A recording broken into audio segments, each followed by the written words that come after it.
Why is it that Jesus is so particular, saying to his disciples that I don't want to expose you as an orphan?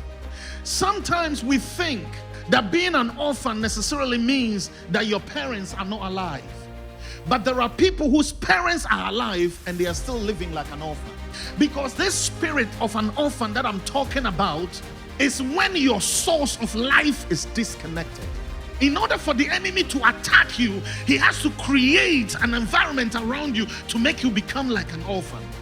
So when Jesus was in the Garden of Gethsemane praying, let this cup pass away from him, the Bible says an angel came and strengthened him, because the people that were supposed to stand with him, that he had groomed for 3 years, had gone to sleep.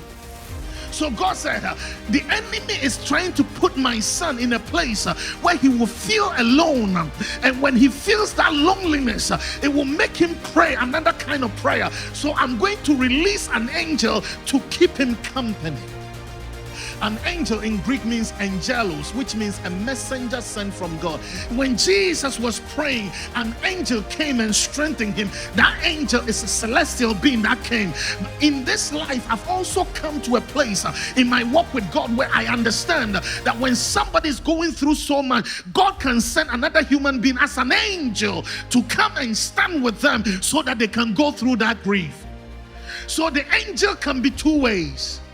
But God knows that his son shouldn't be an orphan at that time, and he needed an angel. That means that when the devil wants to have an access to your life and he's trying everything and he can't get to you, one of the things that the devil does is he creates loneliness around you so that he can attack.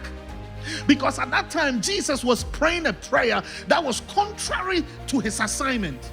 He said, God, if it's your will, let this cup pass over me.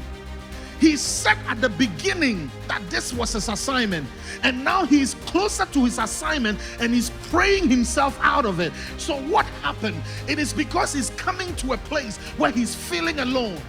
But all of a sudden an angel comes and strengthens him. And the Bible said when the angel strengthened him, he was ready to face the cross. That means in life, if the devil wants to talk you out of your miracle, he can create loneliness around you in a way that you will feel like you are not connected to God anymore. So God said, my spirit of adoption had adopted you into my family so that the enemy will not gain advantage over you, because an adopted child is not an orphan.